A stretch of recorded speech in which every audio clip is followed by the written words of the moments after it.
tobola mukana na pongi totala ndenge tokoko bongisa mboka bakoko bakufa batikela biso wana ezali émission na bino masolo ya ekolo poko lelo biso na bino na plateau ya SV Télévision toyambi bayi Frabantour na loboko na ngai ya mobali nazali bongo na papa Ben Tchepela ye azali bongo deuxième vice-président na kati ya Frabantour na loboko na ngai ya mwasi nazali bongo na ndeko Dominique Bouchabou yazali porte-parole na kati ya Frabantour. Je crois que n'a présenté bien.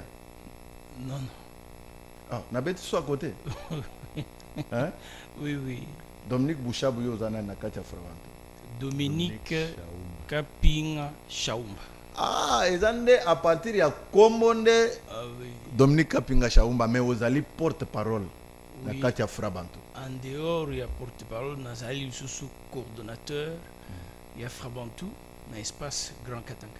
Espace Grand Katanga. Merci beaucoup d'être venu sur ce plateau. To pesibino matondi mingi pour na moment oyobos. Ndimi to partager ma solo moko eza ya kati.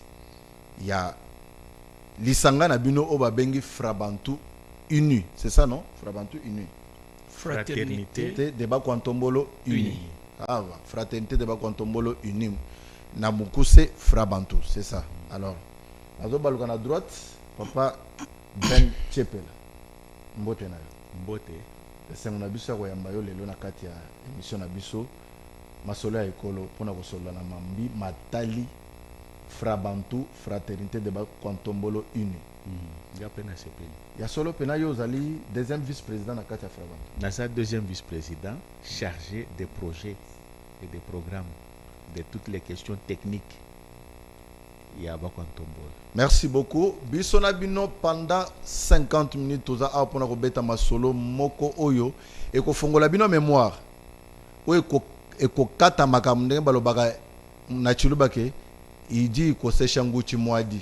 Pour cela oyo batikala ki peut-être na makambo oyo bayokaki quelque part. Bayokaki na ngambo mususu bayokaki oyo lobamaki na kombo ya fraternité de Bakwantombolo uni Frabantour. Le lobiso na bino auto ko bala yenyoso. D'entrée de jeu tozo bandana nuko yeba. To lingis ko to yeba. Population ezali ko landa biso balingi ba yeba. Ya solo to yambi bino awa. Alors Papa Dominique Kapinga. Yebisa biso na Frabantour ezali nini? Frabantour ezali nini? Yambo na nyonso na zali kopisa ba téléspectateur na biso nyonso mbote mbote na bino et puis nazali kopisa bino merci ndenge boyambi biso Frabantour na kati na plateau na bino to pesi bino merci beaucoup la Frabantour ndenge olobi yango na ebandelia masolo ezali koloba fraternité de Bakwantombolo uni en sigle Frabantour. Donc ezali association ou ezali sans but lucratif mais particularité na yango ezali essentiellement composé uniquement et essentiellement composé de Bakwantombolo. La famille paternelle du chef de l'État.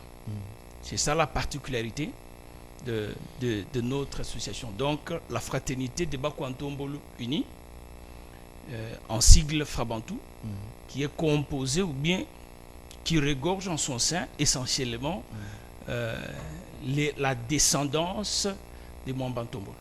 C'est ça la Frabantour. Mutuna nanga eko tokokota na point wana lobi ke eza asbel de deux eza composé kaka na ba descendante ya Mwambantombolo. Est-ce que tokoko yeba na espace Grand Kasai descendance ya Mwambantombolo eza ba tribu nini eza ba ethnie nini eza ba nani?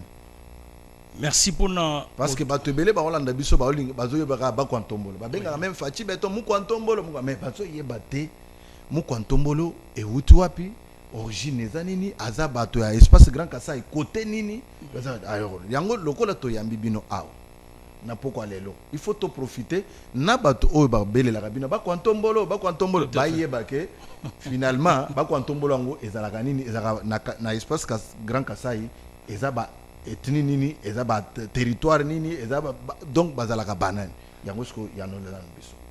Merci beaucoup pour motuna na monsieur le journaliste.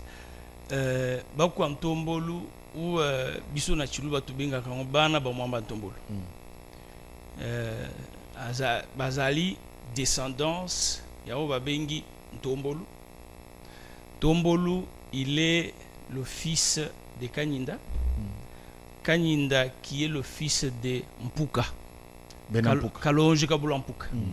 Benampuka. Donc dans le territoire de Kabeya Kamanga et dans le village Mupompa.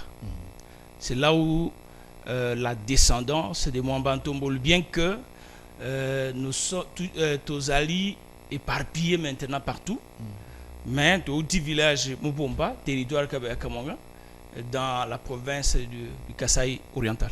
Merci beaucoup. Merci beaucoup. Je sais que Nabi Banzi et Bao Bazolanda Biso, Bayebi Sika Sika Awa, origine, Yaba Kwantombolo et Zalakawabi. Fati Beto Azamu Kwantombolo, Siko Boye Bakate ke Mu Kwantombolo et Zanini. Bozolanda, Bozindo ya émission. Alors, token nana moi lomba mpona koyeba. Lisanga wana asbel fraternité de ba Kwantombolo uni. Ekelama uta momanini pe ekomi na bambula boni. Eza ya sika sika 2 jours awa ou bien ezalaka déjà bandaka. Ezalaka bandakala. Ezalaka bandakala. Mais du point de vue statutaire, Nazana statut, titre 1 de la création, de la dénomination, du siège et de la durée de la Fabantou. De la création et de la dénomination. Article 1er, il est créé en date du 4 juin 2008, conformément à la loi numéro 004/2001 du 20 juillet 2001, une association sans but lucratif dénommée Fraternité des Bakwantombolo Unis, en sigle Frabantou. C'est une ASBEL. Depuis 2008. 2008. Ouais. Surtout calcul le loto et combien d'années? De 2008 à 2026. On peut estimer que 16 ans. 16 ans? Nakokyo bakisa, bien que lingala nanga eza penza ya malongate, mais ba téléspectateurs bakolimbisa na pesi bango mbote. Au fait, fraternité de Bakwantombolo Uni ezaki mutuelle. Voilà. Ndenge bana nyonso bazalaka bana mboka ezala na Katanga, na Équateur, na Bandundu, na Bakongo partout, na Goma, Bukavu, bano bazalaka na koko moko. Hein? Bakitani ya koko wana basanganaka basalaka mutuelle. Mutuelle na bango. Et ezalaki mutuelle. Mutuelle ana. Et donc, ce que Bandaka Katango na tisiko, ça va faire maintenant 47 ans. 47 ans, Banda mutuelle wana et Bandaki. Tango Siko, Etienne Tshisekedi passe à Zaki pe membre. Bien sûr. Un membre notable. Tango a commis na Bokonzia qui premier ministre. Ou a Ponamaki na conférence nationale souveraine. Wana tozana 1992 de ayebisaki sikoyo bandeko na ye alobi na bango en tant que premier ministre nazali premier ministre ya Zaïre Mobimba nazali premier ministre ya Kasai te nazali premier ministre ya bana oyo bauti na Kabeya Kamanga te alors mpona kosunga bino nakobimisa lomeya na kesi ya l'État na banda kopesa bino te. Mais ceux qui sikoyo mutuelle na bisoyo topesi yango forme selon mibeko ya mboka. Ezala soit ONG, soit ASBEL. En ce moment-là, l'État asungaka ba ONG, asungaka ba ASBEL. Vous comprenez? Na formalisation wana pona kotosa non kotosa mibeko ya mboka voilà. De dato ya pesi wana ya 2008. Ya 2008. Voilà. Nde tolobaki na 2 minutes nde eye kozwa so forme mosusu. Voilà, ye kozwa forme oyo ezotosa mibeko ya mboka. Bon. Yango nalobaki du point de vue statutaire. J'avais bien précisé. Parce qu'avant était statut et Salem. En 2008, mutualité. Et Zalaka. Et Zalaka déjà, mais sans statut. Oui. Donc, en famille, nos aïeux, nos aînés, nos grands frères, nos papas se retrouvaient déjà en famille en tant que Bakontombo. Alors, aujourd'hui, Boyeb Sabisonani, Nani Azokamba Bakontombo, fraternité de Bakontombo Uni. À ce stade, actuellement, Fabantu Zalimoko, la fraternité de Bakontombo Uni. Nani Azokamba Yango. Moutouazaïko Kambango Azali, le patriarche Trudon Chibango Kaninda. Aza vivant. Il est vivant et en forme. Mais sur terrain, fraternité Bakontombolo, Ezo Yo Kanate, est-ce que Boyebi ke Yo Lobi ke Ezamoko? Est-ce que Boyebi ke fraternité de Bakontombolo Ezaibele? Ezami Balé. Te, Ezami Balé te, Toyebi ke Ezalimoko. Ezalimoko, est-ce que Oyebi Godefroy Lukusa? Wabishima? Ah oui, Naïbi. Azana Nakati fraternité Frabanto. Selon statut Nabiso Awa, je crois que le statut actuel, avant décision, il y a radiation, exclusion, isolement. Radiation, il y a nani, exclusion, il y a nani. Il y a Ndekonabiso Lukusa Bishima. Azala, il y a fraternité. Si. Azalaki chargé à département de sécurité interne. Nakatia Frabantu. Nakatia Frabantu. Azalaki chef du département de sécurité interne. Jusqu'au jour où, à cause de certaines erreurs, certaines indisciplines et certains actes, et certains actes de nos respects de nos statuts. Lokola quoi? Il faut tous à la claire parce que Bato Landa Godefroy Lukosoabishim. J'ai son numéro ici, je parle avec lui, je vois des actions qu'il est en train de poser. Ba réunion sala na drapeau ya Frabantu bakomi Frabantu bakomi makamyo fraternité de Bakontombolo unis et alliés. Azo sala ba réunion, azo sala ba déclaration, il parle tous les jours na kombo ya Frabantu. Alors, na kokomba na émission na biso to kokomba même na ba point mususu oya tiki ko reprocher bino na kati ya balangage na ye oyo bino na ye ozo kanate. Et puis eloko mususu tant bino boyolo ba ke fraternité de Bakontombo les amoko. Moko ngo ezanal parce que lelo c'est les gens viennent à peine de découvrir que Frabantu mususu ezalaka nde ya bino. Mais oyo bato ebele bayebi eza Frabantu ya Godefroy Lukusa. Zelana yebisa yo.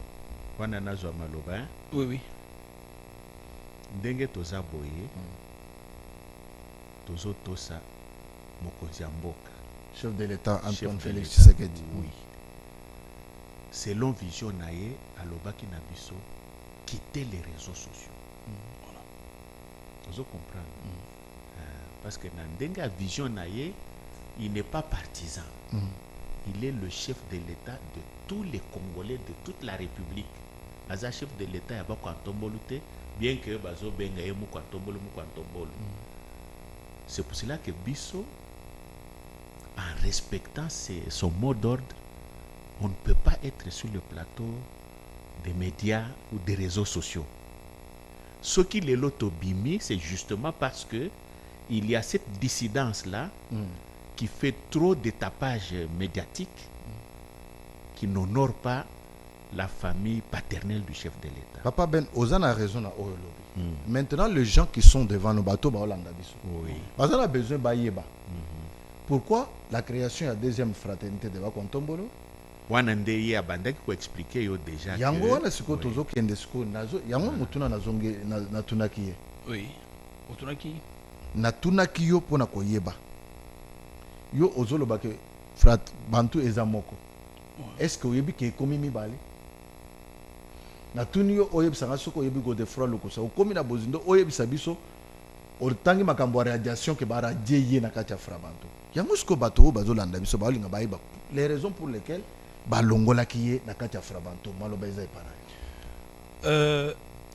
tangu batata na biso baya na biso bazwaka décision sur base ya directive oyo grand frère na biso d'heureuse mémoire le feu Etienne Tshisekedi wa Mulumba alobi to sangana tout ça l'association tout ça la mibeko ba statut pour que bandasiko corrigir mutualité na biso et que vis-à-vis de l'État qu'on soit en ordre et que les textes et les lois nous régissent. Oyebi, prenons l'exemple du Congo, c'est-à-dire le Congo sans la loi, ça devient une jungle. Tokenda mingi na lingala pour émission na biso balandaka beaucoup plus na bato to et atteindre ba couche nyonso. Tout à fait. Donc ce qui Congo mi beko ezalité, c'est-à-dire eko koma lokola jungle. C'est-à-dire mutu na mutu alobi alingi asali o yalingi. Yango na tangu bakulutu basangani basali statut. Pour que statut et régir Lisanga et réguler Lisanga makambutu ezali kosai makata et tout ça selon statut. Voilà. Alors, qu'est-ce que on a constaté dans Ndeko biso? Ça dit moni indiscipline na non respect il y a statut. Je vais vous donner un exemple typique. C'est-à-dire avant prestation à serment, il y a Mokodiambo deuxième mandat. Il y a notre frère Chimanga, d'heureuse mémoire. Un jour avant prestation à serment à Beninga. À Ibisingaï, bon, namoni makapozali kotambulate, boina boyi, tolingi to longwa. Bien tolingi to longula. Bakulutu nyonso, biso tozwa ngwende to banda kukamba Lisanga. Na ibisiete et ça les maka bongote procédure ezali ya kolanda selon statut mibeko ezali statut ezali soki bomoni ke makambo ezali kotambula alimate c'est-à-dire bokende bokuta na mikolo bofanda na mesa bobengisi bato nyonso boetale makambo ezali koreproche na comité national président comité azali wana ce qui Lisanga Mobimba en pleine assemblée est décidé en ce moment-là tout ça ali ne bosali o bolinko salana bandeko quelques temps après ba yoka quitté ngomoko a décidé unilatéralement en violant les statuts ba convoquer assemblée générale en Mpanzi. Parmi Bango Luku Sapé Azalaki yende initiateur ya Makaniswa yende chef na Bango. C'est-à-dire ba convoquer nombre muke à batu. Or statut ezali koloba boy. Assemblée générale ne peut être convoquée que par le président national élu et association. Mais Bango va convoquer à côté. Basali basangani misatu abendi batu mibale minei a convoqué l'assemblée. On a qualifié en indiscipline. Mais déjà c'est une indiscipline. C'est une violation des statuts. Et c'est une trahison vis-à-vis de l'association et vis-à-vis aussi de la famille. Ça c'est une des raisons majeures. C'est-à-dire ils ont violé le statut. Et ce qui est beaucoup plus grave maintenant, c'est que Bakei va modifier le statut à côté, Sali et Bengami Frabantu est allié. Alors que Bisso, selon vision à Bakulutu, selon vision, il y a grand frère Nabisso Feu Etienne Tshisekedi wa Mulumba, d'heureuse mémoire. Et Zali, Frabantu, fraternité, et Bakwantombolo uni tout court. Mais on va Sali. Frabantu est allié et ce qui est plus grave, Bazali a utilisé abusivement le nom de la famille présidentielle. Donc, fait nyonso wana, babingisaki bango ba médiation et mekaki kosalima ba réunion mekaki kosalima bango baboyi tango siko baboyi nini eye na sin c'est la momuke parce que olobi pona ni bo radier bango ya on a zali kopesa ba raison oui tokoba c'est-à-dire ba tentative ya réconciliation et salami alobi tozali famille famille ezali parti politique te as parti politique okomona mutu boyokani te accueilli asali yaye parti politique mais ça c'est la famille est sacrée boya tovanda esika moko to solola soki ba moi frustration ezali to bongisa yango mais to tikala lisanga moko to tambola na bomoko ndenge mokonzi mboka alingi famille na ezala na kati na bomoko alors malgré nyonso wana baboyi alors tango bango baboyi sikoyo bino sikoyo o botikalaki na président national na bino décision ni nezomaki pona bango tango totali que tentative ya réconciliation nyonso baboyi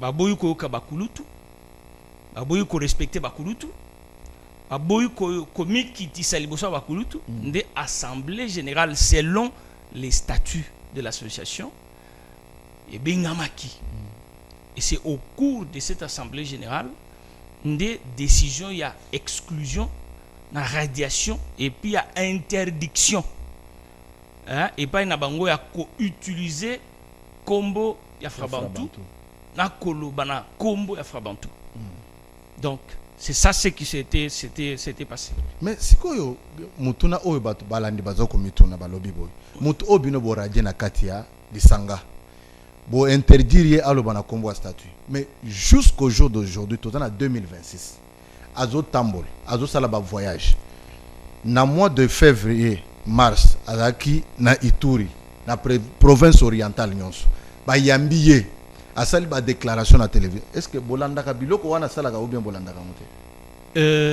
je crois que to landa ka yango et puis bolanda ka mais botikeli temps à continuer ko sala omoni cette fois-ci président national et longo na comité va décider tobi masiko publiquement mais avant tobi ma publiquement boye ba tentative ya ko benga bandeko na raison parce que la famille est sacrée ils allaient parti politique te donc to sangani na association c'est pour être en ordre vis-à-vis ya mibeko ya mboka mais en son sein tozali bana ya mutu moko c'est pourquoi na chiluba to benga ka bana ba mwamba ntombolo mwamba ntombolo c'est notre aïeux donc tozali bana ya mutu moko ça dit toko ka quitter ba tentative ya kozongisa bandeko na molongo to bimisa yango na place publique ndenge otiko baloba otiko lobake to même na émission to sala ki autrefois to lobaki mokonzi mboka alingi famille na ezala ba réseaux sociaux te. Merci beaucoup papa Dominique Kapinga. Merci beaucoup Nabino Balandi bozo comprendre sikoyo que Frabantu ezami balete Frabantu ezali moko, c'est-à-dire que quand il y a Godefroy Lukusoabi Shima ba problème nyingele tout ça bazabatu oyo selon les statuts ba bengana bango na kati ya Frabantu suite ya tétutesse na ba indiscipline na bango. Donc c'est ce que nous pouvons garder et retenir. Maintenant papa Dominique muto bobengani lelo bozolo bake bosangani lelo sikoyo présidence nyonso ya ba kwantombo po bozwa décision wana ekokoma ti mokolo nini pendant que ye azo progresser azo kende azo loba na kombo ya bakwa ntombolo azo sala bakatanga banini azo installer ba bureau ya fraternité bakwa ntombolo uni et allié azo bengisa batu nyonso ya école Congo démocratique basangana pona ko sunga misala ya chef de l'état décision na bino ekoya mokolo nini tango sikoyo ndenge balobaka pa na biso na kasai ki bibu watu fina bitubuka à ce moment-là, nous sommes pour réagir. Je crois que Bolanda qui na plateau Nabino, je crois que Bodifisa qui autrefois communiqué officiel au comité national apesaki à l'attention ya bakonzi nyonso, toutes les autorités politico-administratives, militaires, judiciaires, pona kotalisa au Frabantu abimaki sur la place publique, pona kotalisa ete bandeko wana bazali ba dissident. Pourquoi tobimisi ko polele?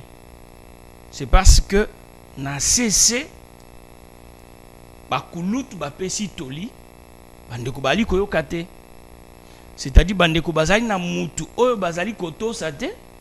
Je crois que na monaki na émission na moko otunye mutuna, est-ce que bosi bokutani na mikolo pona ko exposer ba makambo nyonso bali koloba nolaki yo alobi pona ye pona bango baza déjà ba mikolo aza déjà mukolo aza na 65 ans, donc aza mwana mukete po banda lisusu ko kende pa bato ba pesa ye. Donc c'est pour dire que batoli epesamaki bandeko babengisi bango botika biloko oyo tozali libota moko, soki makambo ezali boya tovanda tosolola, boya tovanda tobongisa, mais totambola na bomoko pour que tokende mbangu to atteindre ba objectif ya développement, ya bien-être, ya descendance ya bana bomamba tombo.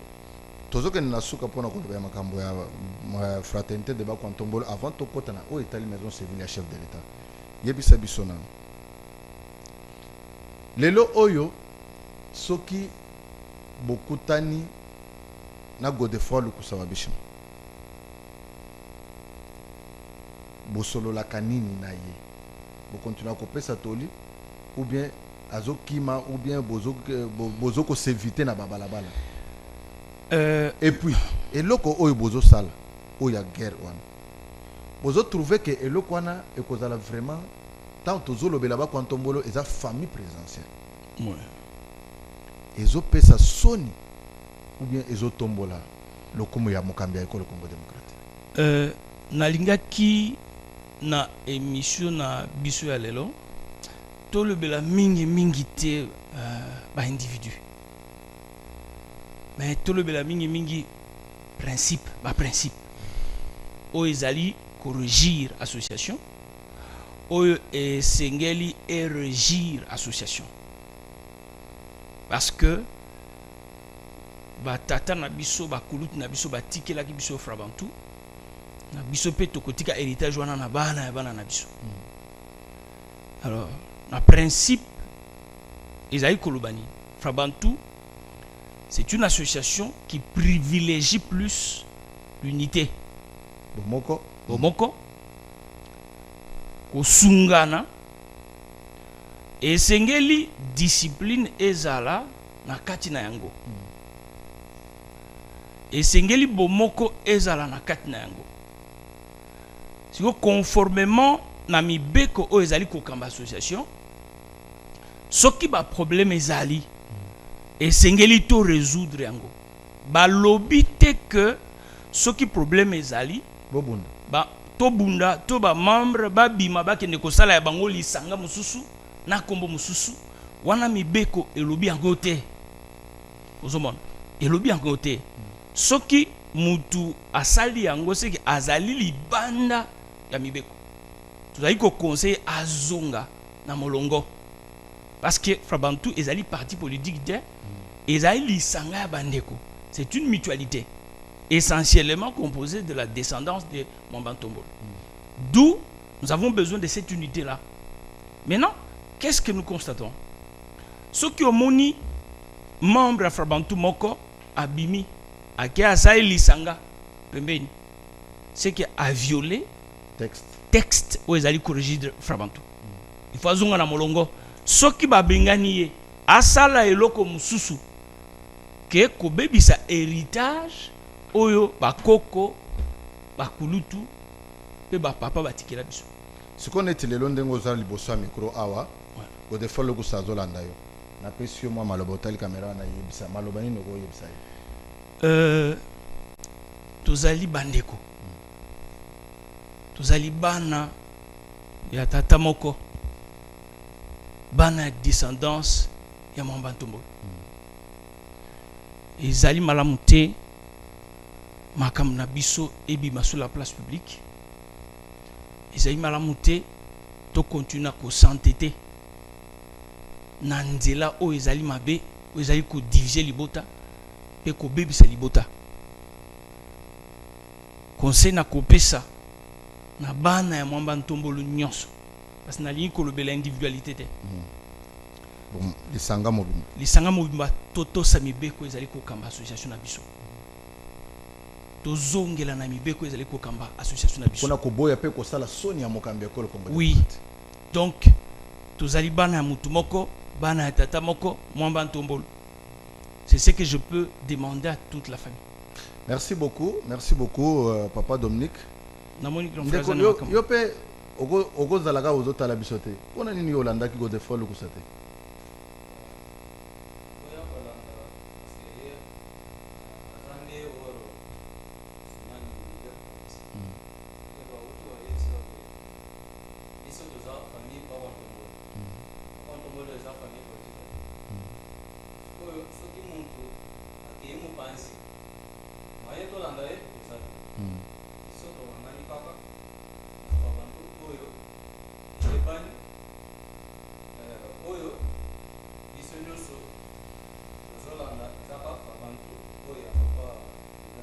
Merci beaucoup, Papa Ben. Oui. Namoni osengi maloba. Namoni pona ko suki sa point wana avant ya mbote tokota na point mususu ndenge obongisi manaka na yo. Nalingaki soki otuna nganga motuna ndenge pe otuni epa ya leki kuna, hein? Nga soki nakutani na Godefroid Lukusa wa Bishima. Abraham mwana wa Lumbai. Mais c'est un pasteur aussi, hein? Oui. Hein? Oui. Azaleki nanga. C'est vrai? Oui. Soki tokutani na ye ba occasion kokutana ezala. Neti ba matanga, ba événement esalaka ke lisanga libota zebino ke bokundaka te. Te tokokoma wana, tokokoma na frabanto bino. Tokokoma wana. Tokokunda bibembe bino. Tokokoma wana. Tokutanaka, topesanaka mbote sans problème. Même makambo ya zosala wana. Il faut pas que balandi ba interpréter ngo mabendenge na koloba nga na ko chaye maboko parce que lobi que azo sangisa batu eza la majorité pro population balanda mokonzi ya mboka ndeko na biso nani akoki ko boya soki stratégie ezali ya mobilisation ya population surtout na tango tozoba makambo ya constitution na bitumba mususu to pekisa ye asala yango te po mokonzi ya mboka azwa bato ebele sima na ye te mutu te. Ce que je lui reproche en le regardant droit dans les yeux asalela yango na kombo ya Frabantu te. Même pas Frabantu a créé surtout, je peux même lui proposer Golulu Godefroid Lukusa Lumbai. Akosa la Golulu est allié. Mais atika Frabantu ndenge tokutaka yango na ndenge biso pe tokutaka yango ozo comprendre.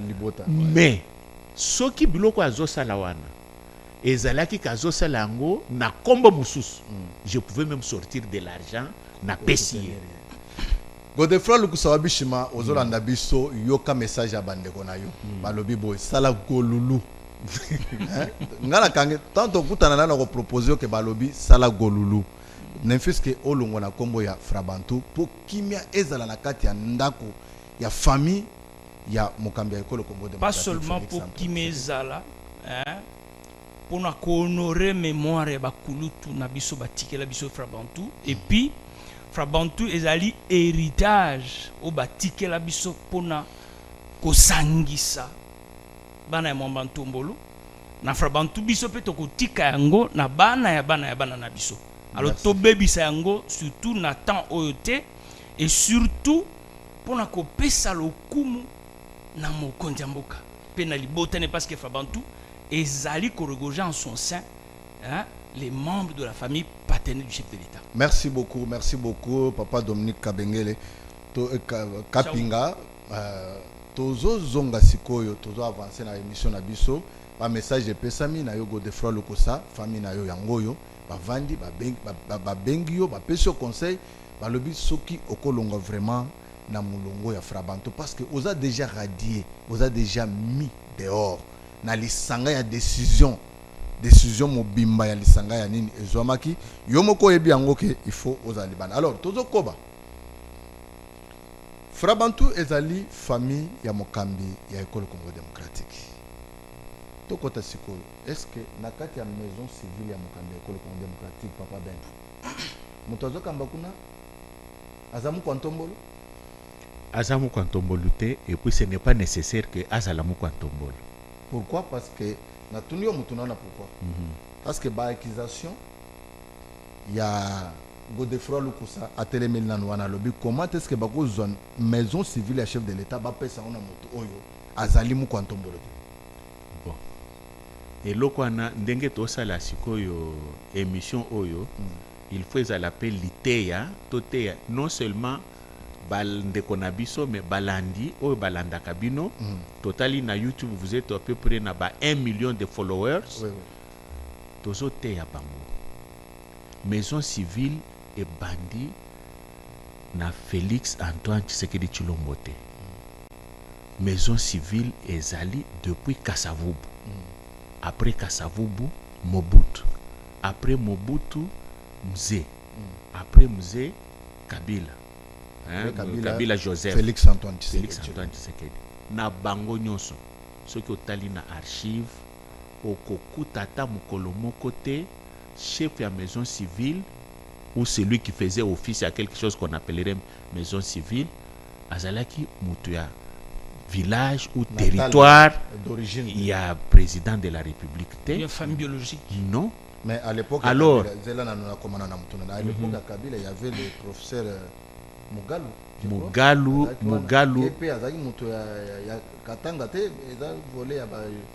Katanga comme province. C'était d'ailleurs avant le démembrement. Katanga comme province, oui.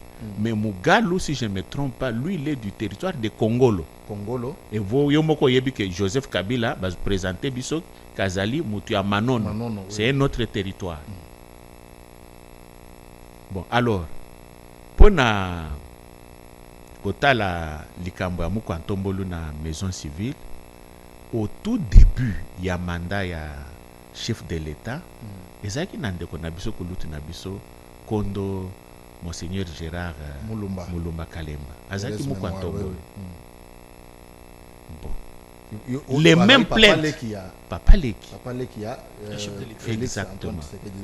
Les mêmes plaintes toza nango lelo déjà de son vivant ezalaki. Na kati ya maison civile. Na kati ya maison civile en dehors. Ezalaki.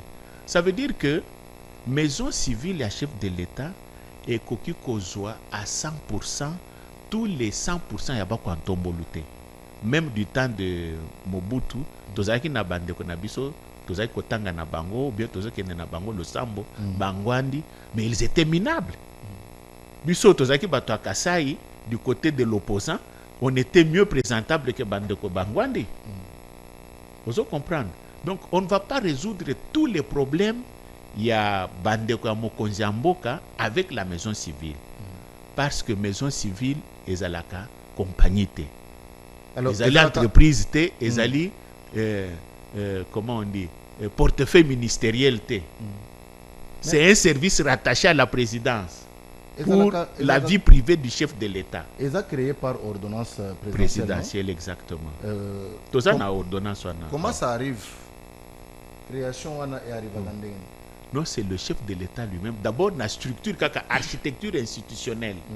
D'abord au niveau national et puis au niveau, il y a chaque organe. Il y a que selon la Constitution, le chef de l'État est une institution. Je ne dis pas que la présidence, non, le chef de l'État est une institution. Oui. En tant qu'institution, il faut une structure d'accompagnement pour sa vie privée et sa vie publique. Y compris dans sa vie privée, c'est la maison civile. Donc, c'est une structure qui existe. Journaliste, il faut l'assister à caméraman. C'est le métier qui l'exige. Voilà. Alors, tout le banane, mokambi ya maison civile azokamba maison civile ndenge nini parce que accusation eza ebele pa gorde fra lokosa ok alobi ke Bruno Miteo les docteurs hein, que je salue sur ce plateau nayambi bato ya bakwantombolo oyo toza na bango awa Bruno Miteo balobi ke banda kota na maison civile ya chef de l'état eloko moko te oyo ezobima lokola avantage même mpona bakwantombolo même pour l'espace Grand Kassai. Est-ce que pourquoi pour nini azosalela bana ya Kassai te? Aujourd'hui on parle même de routes non construites, maille ezate, bato bazolia bien te, biloko ezebele. Pourquoi il ne le fait pas pendant que lui gère la maison civile du chef de l'État? Wana eza motema likunia. Oyebiso ki oyini muto hein, okokosele makambo ebele. Kaka po bayi na ye. Biso toza ba témoin ya makambo yo chef la maison civile azosala d'abord na Kasai. Lokola nini papa? Lokola nini bato bazolela na Kasai nzala masango nani meka si c'est 8000 francs. Donc bato bazolela chaque jour. Carburant komata tout ça.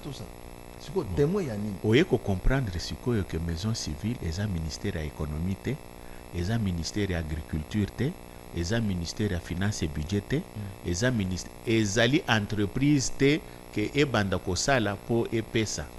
Maison civile bazalaka na un budget réduit mensuel. Na budget wana eza na ba affectation déjà epesama, ba pesa bango te oyo bosala banzela oyo botonga ndako non.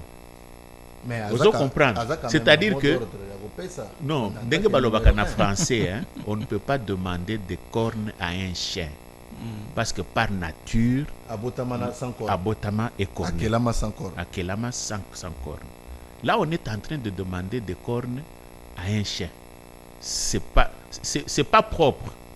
Parce que n'a pas effort que la maison civile à Zosal en 2021. Vous voyez que le docteur Miteo Bachake na Ebonga en 2020. Déjà 5 ans, 6 ans. Oui, au-delà. Asangisaka biso tango asangisi biso to bandi ko poser ba doléance ya lobi me bazo reprocher nga ke tango naye na bengani bato nyonso monseigneur a engagé aki olobaki ke batanga classe te ngo bengana bango non tala apesi biso exemple abi na kuti bato 30 personnes na tuni bango yo oza na maison civile na poste nini chauffeur yo poste nini chauffeur pour 30 personnes chauffeur pour na voiture moko abi yo za chauffeur à voiture nini ba pointer voiture yo za chauffeur à voiture nini tous les 30 pointer la même voiture bon yebisanga nanu okozala kanyemesha wa kajendela ndela kamo nudibantu makumya sato.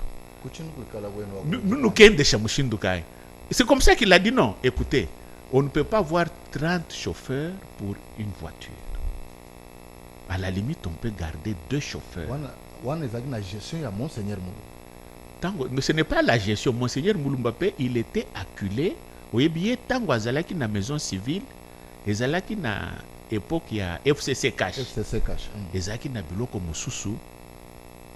Même chef de l'État, ceux qui a sali l'ordonnance, c'est pas un secret d'État. Exécution il faut d'abord qu'on retourne l'idée. Maintenant, les Libanais et les Indo-Pakistanais, Monseigneur dit non, on peut vous assister, on peut équiper les bureaux, on peut vous donner des subsides, on peut vous donner des vivres. Il y a le bas qui non. Nous avons un budget, on va se contenter de ce budget-là parce que vous savez que la main qui donne est toujours au-dessus de celle qui reçoit. Vous comprendre. Alors, pour avancer côté à docteur Miteo, alors non, ne posez pas de problème. Bossa a un plan stratégique de développement ya ba Kwantombolo. To ça la plan wana. Na plan wana, ezaki na ba rubrique belé. Par exemple, assister les personnes du troisième âge, assister les groupes vulnérables, c'est-à-dire les veuves, les enfants en déshérence, et ainsi de suite. Comment développer l'agriculture, développer les milieux ruraux. C'est que vous ne faites pas. On a fait. Vous ne le faites pas. Non, écoutez, je vous donne... Je vous donne... Le bien message. Akize bino ke bilanga bosala kati. Ayebi ye Godefroid Lukusa ayebi parce que tango tokendeki en mission batinda biso na docteur Mite tokendaka en septembre 2021 tokendeki ti na Mupompa tosololi na ba chef coutumier tosali na bango tosololi ba pesi biso ba desiderata na bango. Sur cette base là toyaki na 7 projets bancables. C'est-à-dire natangelo pourquoi ils en a boîte. Projet à Liboso ezalaki kobenda mai au lieu bakendaka na rivière bakende kotoka to sala bango forage to sali to kosala 12 puits de forage pour tout Mupompa. Deuxième projet éclairage public. 12 puits de forage bosso sali combien ezali na Mupompa na puits de forage. Mosusu za kutu na kabeka effectif eza 8 et c'est 8 to c'est 12 8 oui na zone hôtel non sur 12 8 et ça les nga il faut na koma na mona na misu nanga ce que lingi je peux t'amener on va y aller tu vas faire le reportage. Oui je vais y aller. Alors to sali il faut otike langata na limbola nyonso po ba comprendre tokende pe moi lombango tozo kende mbango minute ba pesi biso ba komi ko signaler biso kaka to. Alors sikoyo na éclairage public c'est-à-dire que tu as l'otiliki na mboka mulili ezala susu te moulin parce que c'est une région agricole. To baki to ça là 2 moulins il y a Masangu, 2 moulins il y a Maniok, na 2 moulins mixtes parce que kuna niebe ezalaka ba nini hein village yango za bato boni ko sala 2 moulins ya Masangu, 2 moulins mixtes. Soki moulins village yango na c'est le village des descendants d'un ancêtre commun baza 1000 personnes te. Il n'y a même pas 1000 personnes. Alors, les lobos sont déjà combien de moulins? Bon, si vous avez un projet, vous avez un projet à centre de santé. Et comment le un centre de santé de référence, Mupompa et comment le aire de santé. Alors, tu as un guest house présidentiel. Depuis que vous avez une place à Kovanda. Tu as un guest house, tu as un finition ya ba école basi babandaki wana toye na 8 projets wana ça devait coûter autour de 8 millions. Merci beaucoup. Tozo kende mo muke tozo zonga na plateau. Bozo comprendre ndenge bazo expliquer. Maintenant to komi na point musuté chef de l'état a saleli bango gratuité de l'enseignement. Mais maison civile de chef de l'état basi basali nini na niveau ya gratuité de l'enseignement parce que epa na biso wana tozo mona ka bana badi balonga mutu la sto bikolu Mushiba Mwamichi école ne sont pas construites. Trésor Mundungu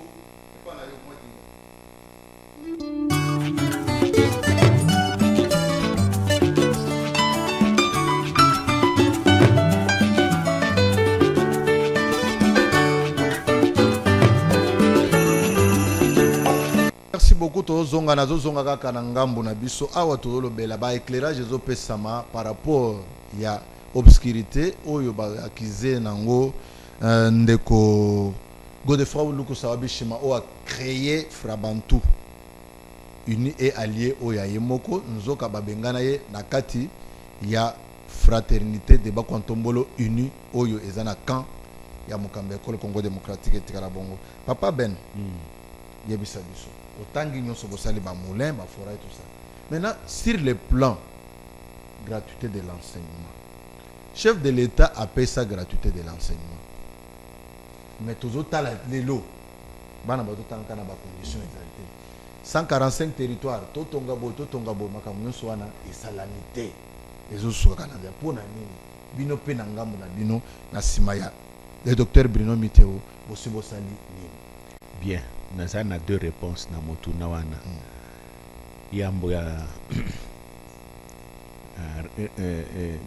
eyano yambo ezali boy na 145 territoires ngamoko nake nakutani na DG Abeseko wazalaki wana liboso na tie bango en contact na chef à maison civile basololi toyokani ndenge akosala na territoire ya Kabeka Mwanga et puis na territoire ya Ngandajika pour na kosala ba école parce que c'était dans le programme ya ministère ya plan sikoyo tango toyokani toponi na ba école soki nayebaka kokutu nanga motuno wana nalinga na peso liste Donc il fallait mokolo oyo DG ya beseko azokende po akutana na chef ya maison civile po bafinalize azokutana barrière bandeko na biso batie banderole bakomi miteo dégage. Mais parce que ça les côté. Mais non, mais ça c'était un dossier bango moko ne ba BBC yango. Bazana raison bien bana raison. Ah, bazana raison parce que tozo lo banayo. Deuxième réponse on a yebisaki yo. Na kenga moko. Na kena sololi na bakonzi ya province éducationnelle Kassa Oriental 2 na sanza ya février oyo. Ba pesinga liste ya une quarantaine d'écoles. O ezali lelo ya nzela kolongwa kabe ka mwanga mu pompa tina chondo. Balobi ezaka kandengo lobi wana ba mandalala et tout ça babi ba école yebana kutute et puis eso pesa mauvais visage sur cet axe là qui est fréquenté to sali projet bancable lisusu chef ya maison civile abandi ko financer lobi to ko bando ko sala 2 écoles par mois ti to ko silisa soki to ko kota ti na 2028 il faut aussi une quarantaine d'écoles en Agnos. Est-ce que vous êtes à décembre 2028? Donc comment écoute en décembre 2028 bon, parce que non avec le 2 écoles par mois. Donc comment en 2028 en décembre était?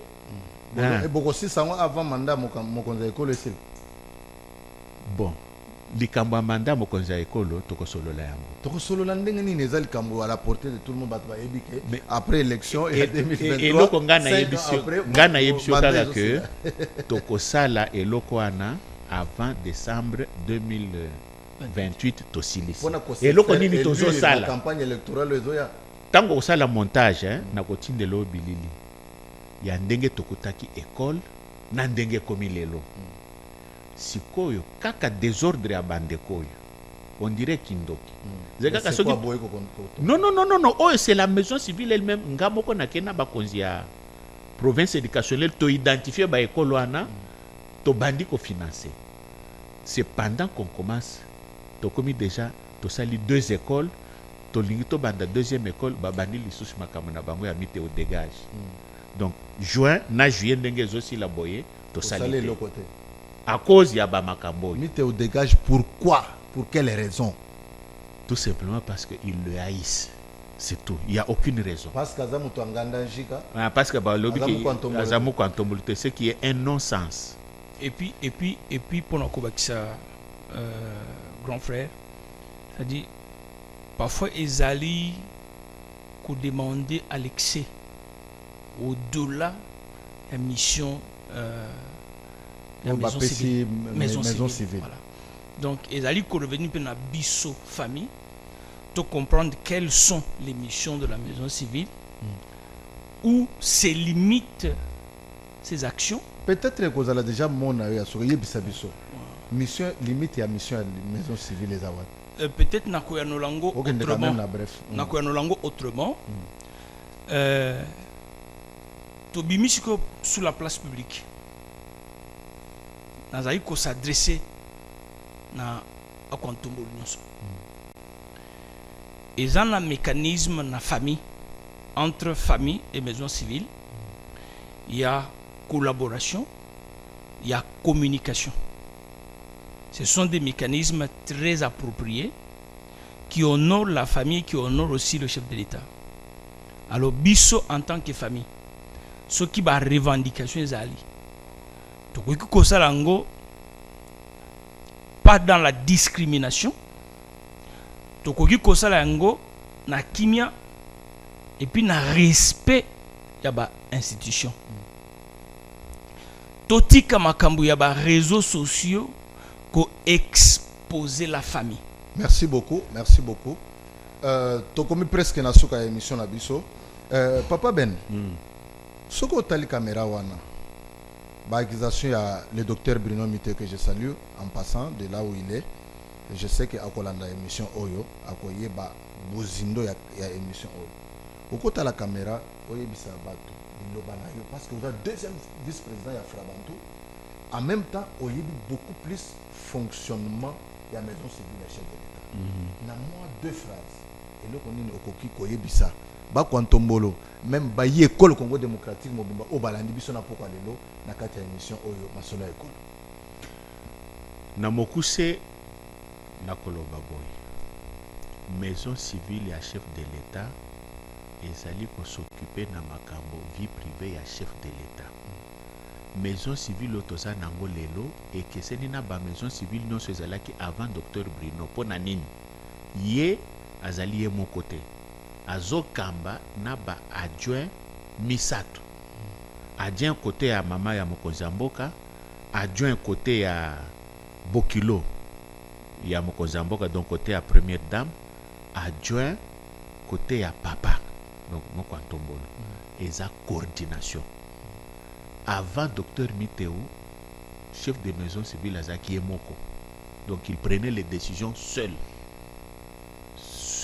selon les instructions oyo anomaki azaki kopesa mais sikoyo c'est collégial il ne peut pas s'imposer donc bato nyonso bakoki otala baya ko comprendre que maison civile azape na ba limite na ye bakoki kosenga ye eloko oyo mibeko ya l'état epesi ye te makoki na ye ezali limité donc bayeba que biso en tant que frabantu tozobunda po tosolola na maison civile na ba relation bakoki kozala na yango selon ba statut na biso toko créer ba partenariat po to financer ba projet toza nango parce que ba projet nezali mais mabe ezaka biso moko ndenge balobaka mulojwa dilowa soki tozaka na tambele na développer chaque étape po tozaki na projet que to financer yango kaka biso moko nde toye Miteu dégage Miteu dégage tokosenga kaka une minute multiplicité ya ba émission soki boye lisusu ekosala bien pona kokota na bozindo pona makambo une minute seulement oui une minute c'est-à-dire Frabantou et croiser ma beau côté c'est parce que makambo ezali na kati ya kosalema tolingi to publier en la place publique te famille etikala na kimia bakonja Frabantou bazali en pleine démarche encore toujours avec la maison civile pour na bien-être ya famille to batika na kimia na bandi soki makambo tu ekei bien batu ya misala bakuzwa makambo kozala malamu. Merci beaucoup ndeko 30 secondes to chité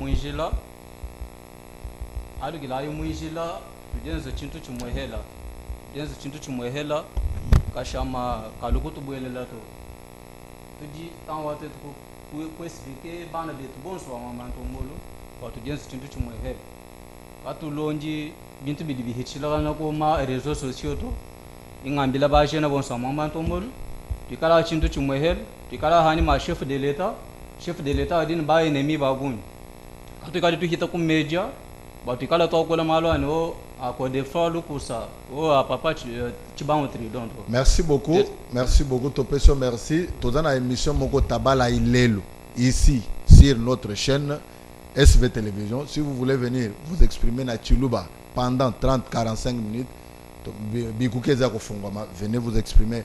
Tokomi na suka émission na biso masolo école Congo démocratique topesi merci na papa Ben Chepela topesi merci na papa Dominique Kapinga topesi merci na ndeko oyo assisté biso na ebike émission leki nango bien tozo pesa mbote na mokambi ya maison civile ya chef de l'état le docteur Bruno Miteu parce que au permettre que équipe nayo ekita sur terrain pona koya ko lobela pe ko pesa pe éclairage na makambo ebele ezoleka na kombo nayo alors tozala na esengo beaucoup plus mokolo tokutana na pona ko sala pe moi émission ata ya 30 minutes kaka omeka quand même kolobela bana ya bakwantombolo pe bana nyonso espace Grand Kasai botika na malamu na bande ndako na bino topesi merci na JC Mavuba o azalaki na sima caméra merci na Trésor Mundungu o asimbaki réalisation merci beaucoup na James Bilenga oyo azalaki beaucoup plus pe côté ya son topesi pe merci na mokonzi na biso des secrétaires ya SV Télévision na kombo ya